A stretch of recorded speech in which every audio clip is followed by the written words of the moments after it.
You know that feeling. You're sitting on the couch, finishing your coffee, watching your phone, and you glance over at the sink. There's a small pile of dishes waiting. You think to yourself, all right, I'm gonna wash those. I'm ready.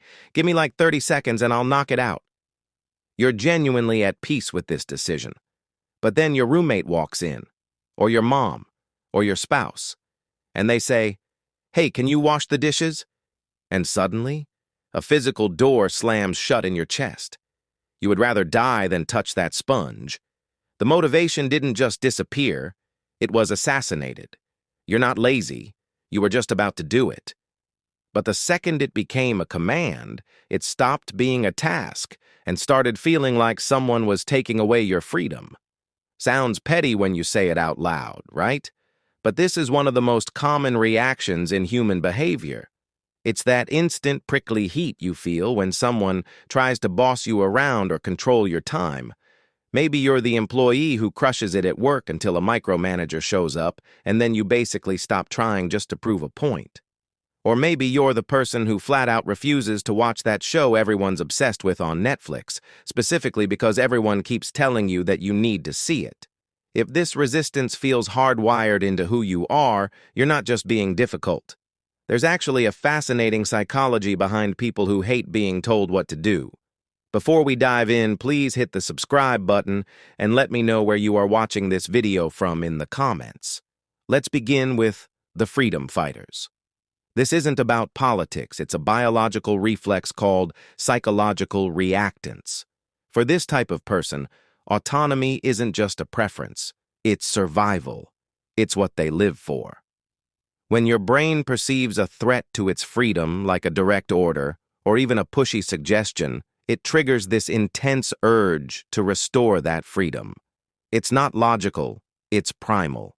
It's the reason why when you see a wet paint do not touch sign, your finger practically yearns to touch it. For the freedom fighter, unsolicited advice feels like someone's trying to shrink their world. If they follow your instruction, they've lost a piece of themselves. So to reclaim that territory, they do the opposite. It's their way of saying they are in charge here. This is their life. The tragedy? Self-sabotage on a massive scale. These people will skip doing things that would actually help them, like going to the gym, eating healthier, getting enough sleep, solely because some doctor or self-help guru or their parents told them they should. They'll choose to suffer rather than submit, just to prove the choice was theirs to make. Secondly, the logic seeker. They are a different breed. This person doesn't hate authority just because. They hate incompetent authority. If you tell them to jump, they won't ask how high. They'll ask, okay, but why are we jumping? What's the actual reason here? This happens all the time in corporate America. To the traditional boss who came up through the ranks doing things the way they've always been done, the logic seeker looks like a troublemaker, arrogant, insubordinate, someone who just won't get with the program. But inside the logic seeker's mind, following orders blindly is basically stupidity with a uniform on. They see hierarchy as a man-made system that doesn't automatically equal competence. If an instruction doesn't make sense, their brain rejects it like a body rejects the wrong blood type. They need to understand the why before they can commit to the what. They're not trying to be difficult or slow everyone down. They're trying to make sure the action is actually worth doing. But because they refuse to move until they see the full picture, they constantly clash with people who just want things done immediately. Third on the list is the demand avoider. This goes way beyond stubbornness. For some people, any demand, even ones they put on themselves, triggers a full-blown panic response. This is sometimes linked to something called pathological demand avoidance. Picture this. You write a to-do list of things you actually enjoy, like work on my novel or play that new video game. The second you write it down, it becomes an obligation.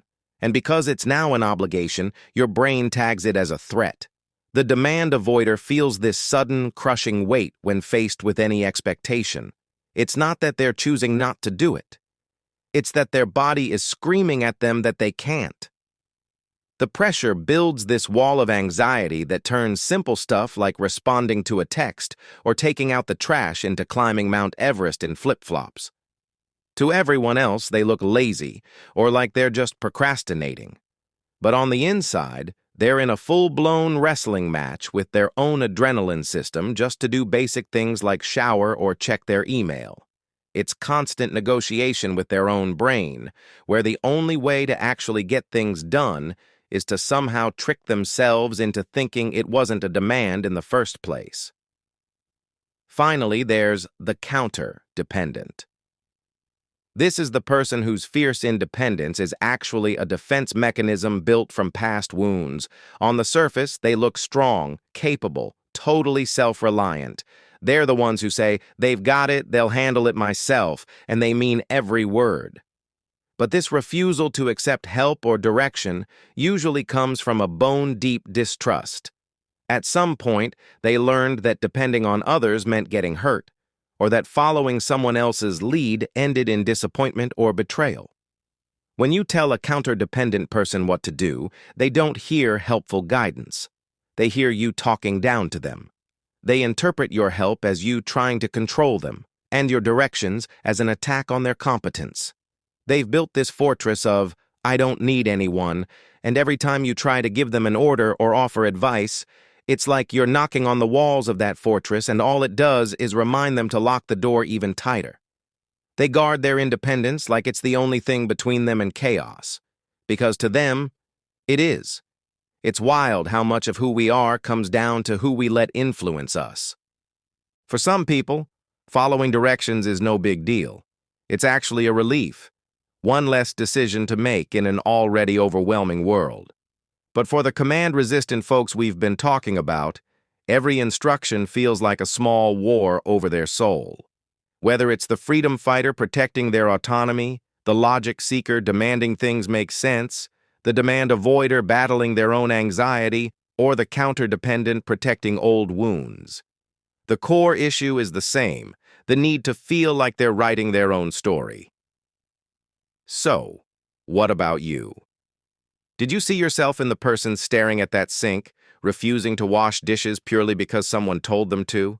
Or maybe you just figured out why your partner or your kid completely shuts down the moment you try to help by giving them instructions. Here's a question worth sitting with.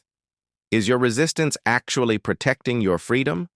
Or is it just getting in the way of what you really want? If you dug this look into how our brains are wired, there's a lot more where this came from. I'd tell you to hit that subscribe button, but I have a feeling you'll only do it if you decide to.